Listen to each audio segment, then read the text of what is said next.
Figure you might want to watch this. It could go horribly wrong. I should call this like, no, I ain't got no body garage, because we do a lot of stupid stuff by ourselves. But this circus is all about danger. So fire up the Calliope. No, you stay where you go. Just eyeballically speaking, looks like it's gonna fit. Voila! Ladies and gentlemen, welcome back to Between the Sharks. So, in the last episode, we finished the subframe. We finished the subframe. Got the subframe subframed. So now, I gotta get this body back on the chassis without hurting myself or breaking anything, and I gotta do it by myself. Which, you know, if you haven't watched the channel very long, that's a challenge. It's a tall order. I'm looking at this thing. I think this lift is really going to come in handy, actually, because we went downhill onto the lift that just happened to be right there because I've got nowhere else for it. And I think if I scoot it over as much as possible, especially that back end, then we can raise it up and use these 2x6s and slide her back down. Slide it. For a degree of difficulty and added physical comedy, I left a banana peel right here for... A smart person would clean up this whole area before attempting such a difficult and dangerous feat. But this circus is all about danger. So fire up the Calliope. We're just gonna get after it because in my brain, if I just do the thing, then I have more room to clean up around it, which is backwards, and I'll end up stopping and reversing that order, but let's just see what we can do. I did go ahead and just weld up the rest of this and give it a little bit of grinding down so it's more shinier and smoother because those are gonna be hard to get to. I have this innate ability, right dog, to put enough stuff everywhere that I cannot clean up anything because there's something between me and every single place I need to go. So in order to, we just gotta suffer through is what I'm saying. So I think it's time to try to get the body back on the frame and subframe, and then the real magic trick is gonna begin because somehow we got to do that like tablecloth out from under all the stuff trick with this original subframe. Because if I cut it out now, this body's gonna just fold like aluminum foil. I think I'm gonna try to sneak the lift over because it's up on my fancy dolly kit. Thanks, Harbor Freight. Gang, when I move the lift over here to put the Model T on it, this is not at all what I had in mind. So here goes nothing, but you guys figure you might want to watch this. It could go horribly wrong. All right, take your bets now. Am I gonna hurt myself, break something, or both? I'm thinking both.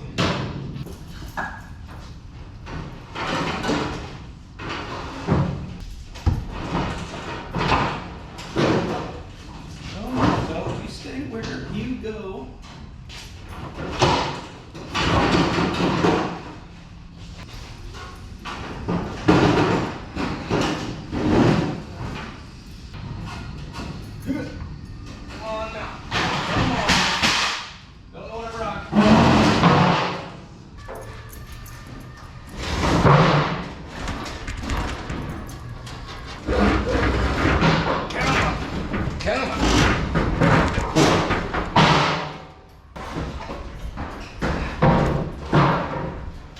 Gang, would you even believe it? We moved it back. It's kind of in the right place. The timer on the old recording device said that was 5 minutes. It's not bad. I should call this like, no, I ain't got no body garage, because we do a lot of stupid stuff by ourselves, but that's kind of a requirement when you're by yourself. I don't think it's gonna be that bad, but it will be kind of a trick. We have got to cut out the top subframe and then lower the body down over the new subframe, which, just eyeballically speaking, looks like it's gonna fit.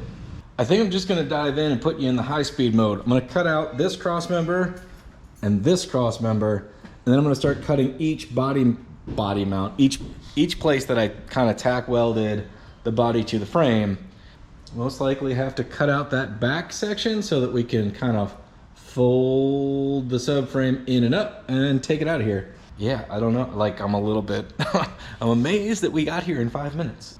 All right, that was, you know, about a half hour of super no fun hot rodding.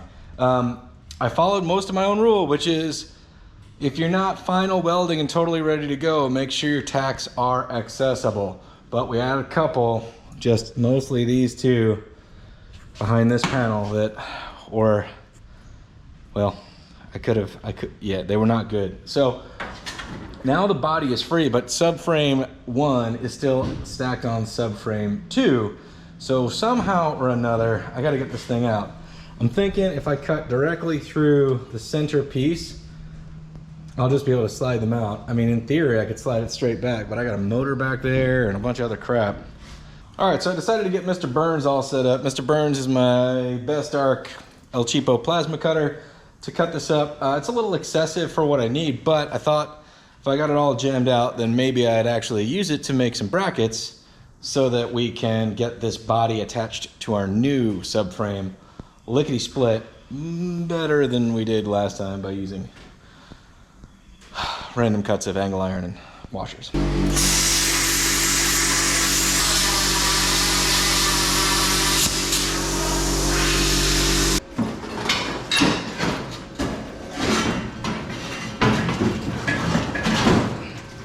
Voila!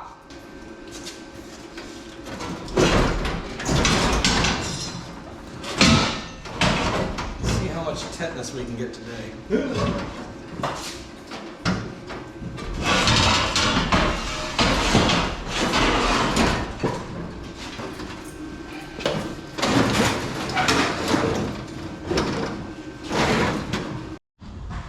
Gang, I am not a graceful dude, and that was not the most graceful thing I've ever done, but look, like,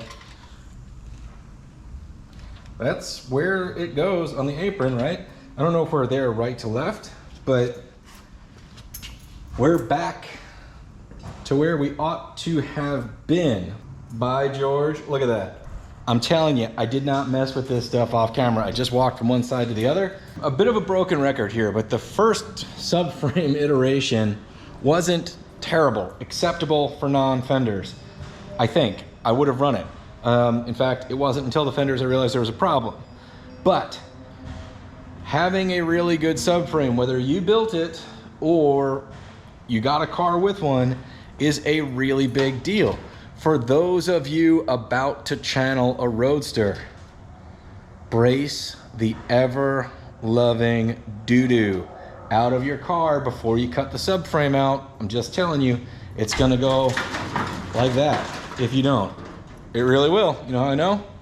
Now that we're here, I'm actually pretty stoked because anywhere we measure off of, right? If we're pulling a measurement vertically off the sub rail, front to back, off any of these things, we can match it side to side. When you're trying to shape something like an egg, these measurements all matter. Exactly what they are is a little less relevant, but you want them to be the same on either side. We're remarkably close to our starting point. The reason those fender aprons get to be a starting point for those of you watching at home is we're using a stock Model A frame with stock Model A mounting holes and stock Model A fenders with stock Model A mounting holes. So they do indeed fit the wheelbase. So it's a good reference point for me specifically in this particular build with those particular parameters. You do you, gang. While you guys were blinking, I went ahead and just jammed the doors back in. They're just tack welded back in. Only takes a couple seconds, but I just want to show you sort of one of the things. Because the body's all floppy, it is now more of a unit just because the doors are attached. But for example, without the doors, like watch this as I unclamp it and unclamp it. Watch that thing move, right? It's not a big deal, but wherever I weld the inside of this, if I make a bracket in here, that's where it's gonna live, right? So this door is a factory door. It's got a bead roll. It's got this whole inner structure. It's not gonna bend. I'm not gonna be able to adjust that with the hinges. So if I want the body to meet the door, now is the time. So I can cinch that up. Got tack welds up here.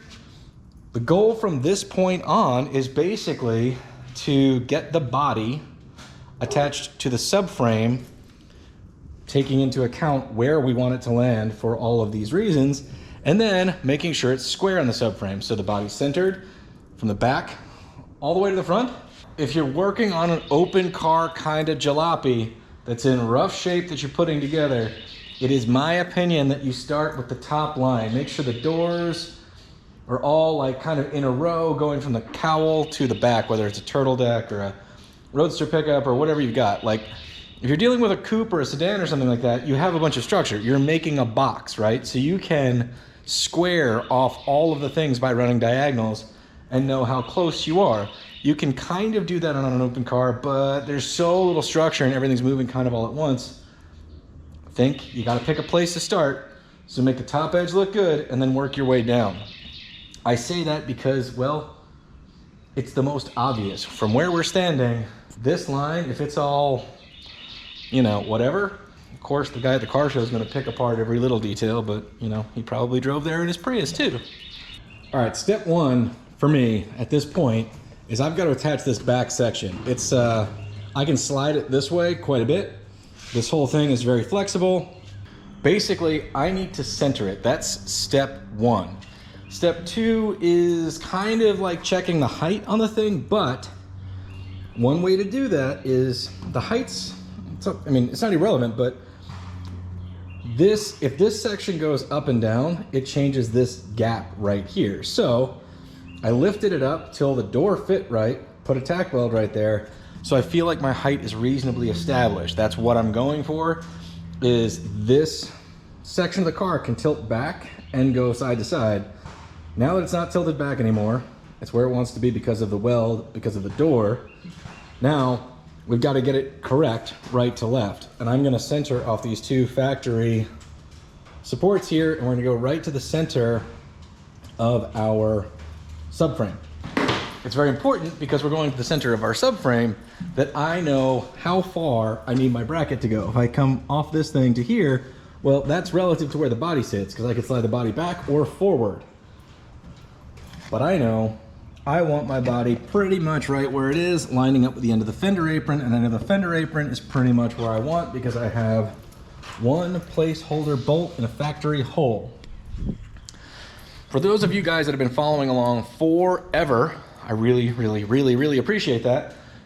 But you also know I was talking about sliding the front fenders forward.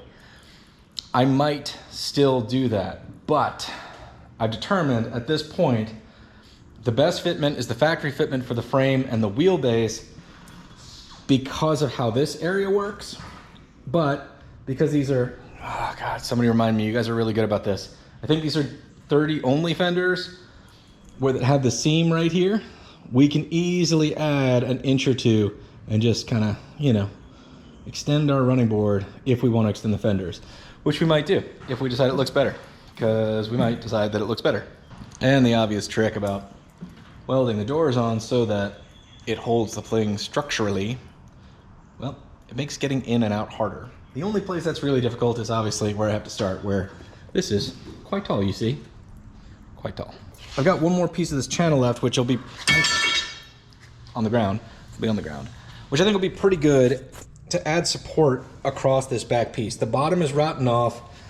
The factory seam thing is in pretty rough shape, and this side and this side are rotten off to different amounts, so they're no longer the same length.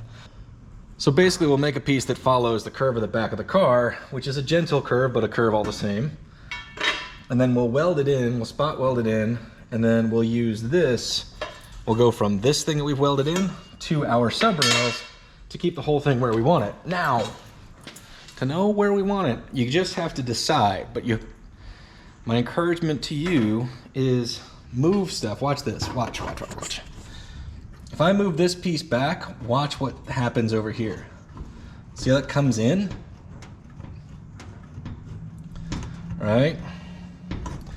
So we'll be able to dial this in as we kind of put it together, but you need to be aware. Anything, just because it is the way it is, doesn't mean that's the way that you want it to be. And you can only tell by looking at it for a long time and deciding. So pardon the welding cables here, but I'm gonna go ahead and give myself a center line on whatever's left here, the best that I can. So I'm getting 34.5 across the thing. Somebody do the math. Was it 17.25? Now granted, this is just gonna be close because rotten. Now I can take my piece of metal here, mark on that as well. It's actually pretty straight. So what I'm gonna do is start making a mark where we start seeing the most gap, or an uneven gap, a gap that's wider than another. Which for me looks like, I mean, definitely, it's pretty flat, man. We'll go there and I'll mark that on both sides off center. All right, this is a little easier to see, but I went ahead and made marks at center, midpoint, and then where the curve gets a little steeper. And all I'm gonna do is run the grinder on those little marks, and then we're gonna bend this channel. I got this, you know, pretty decent sized home shop, and here I am on my hands and knees, just, you know, like I'm doing it in my driveway. It's all right, because I got some Tom Petty stuck in my head. American Girl, 1976. Nothing sounded like that. Nothing sounds like that now. We're taking a piece of metal that is not curved and making it curved without any fancy rolling devices or anything like that. So, just look at it, you know, we're gonna wang it on the ground a little bit. I mean, the nice thing about this, so there we go. We just bent our center section. You can bend it back and forth a little bit. But basically it'll allow us to create the curve of the body, then we'll just weld up our little spots that we made. There we go, after a little bit of fussing. I mean, perfect, no, but pretty close. So we're gonna get this into the inside land though, because that's where it's gotta go. So there we go, we got the idea in place. Our curve is our curve. We have the same distance from the top on both sides, so we have basically a horizon. I mean, like it's, I'm not gonna call it level, you know, it's not, it's a thing, right? Only relative to the car itself.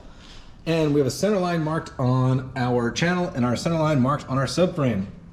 If we line those two guys up, well, then this wigglytude goes away. Our height is established. The back of the car is centered and we can start working forward. The back is attached. All the clamps are still in place. You can kind of see the process here. We put in our C channel from one side to the other, equidistant from the top, so it's a straight line, right? Right. When I say equidistant and straight line, where, you know, this thing has a little curve to it and it's totally hammered, so we're doing the best we can there. But then, in addition, I made these tabs, and where those tabs hit these new sub rails and where they hit this thing are the same all the way across. It doesn't really matter how it's done. I just used 1/8 inch, 1 inch flat stock, ran it under the channel, and then welded everything, kind of tack welded it all together. So the sheet metal is attached to the channel is attached to the tab is attached to the subframe. But what that's done is, assuming our subframe is still straight and square and sort of on the plane of our frame, it has now made the back of the car flat relative to the subframe. You know what I'm saying? And that's a really big deal, especially when the bottom's several inches and all of the parts and pieces that would have used to attach to the subframe are missing. It makes it difficult to know where it goes. So you gotta find a way. If it isn't right, it should at least be consistent and even. I'm gonna see if I can explain this next part, because the idea is what matters, not the numbers, right? So in order to locate this body on the subframe, we being me and myself and Lonesome, are indeed taking 3 different measurements for every segment. So what's a segment? If the body used to attach to the subframe, and we'll go through those points, right? It attached at the back here and there, attached at the corner, attached at the door, behind the door, in front of the door, behind the door, in front of the door, and at the cowl. If you have a Roadster pickup, it's obviously gonna be sans one of those doors. Because we need the body to not flop around when the door is open, we need those mounting points. So I am ignoring the one in the corner for right now because that will actually lock in my movement and I don't want to do that. So for the moment, I've skipped right to the back of the rear doors. Like everything else, the bottom was rotten off. So I just welded on a little tab to the angle that's been welded on there previously and clamped it to the frame. Now the measurements that we need to confirm before we weldify this thing on are the distance from the back of the subframe to that point, and I like to go somewhere factory. So on this side, I'm actually using this line. It's gone down there, but I can still get a measurement from the subframe to this factory point, and I can match that on both sides. Then we got to match the width. So we've got to figure out if these points are the same distance from center, which, knowing that our subframe is symmetrical and centered, we can actually measure just off this 1.5 inch steel. So that's super helpful. That's how it ought to be, how it should have been on the last subframe, but it wasn't. So here we are. And then finally, I'm taking a vertical measurement from the subframe to the top of the door. Basically, if those 3 dimensions are the same on both sides, whether they're right to a Model T Touring or not, doesn't really matter. We are corroborating all of those measurements with what we already assume to be true. Meaning, I want this body line to match up to this fender apron pretty much like it does right there. In order for that to be true, this measurement from here to the back, in our case, is 16.25 inches. And it's 16.25 inches on both sides at this point where it's clamped. Both sides lined up with the fender apron. Both heights were right around 21 inches, 21 to 21 and 1/8. So we're 1/16 off on either side or both sides or whatever. And we are equidistant from the edge of our subframe back. What that says, all relative to a square subframe, is that we are symmetrical from this point to here. So we need to continue moving on down the line to here and keep that symmetry going.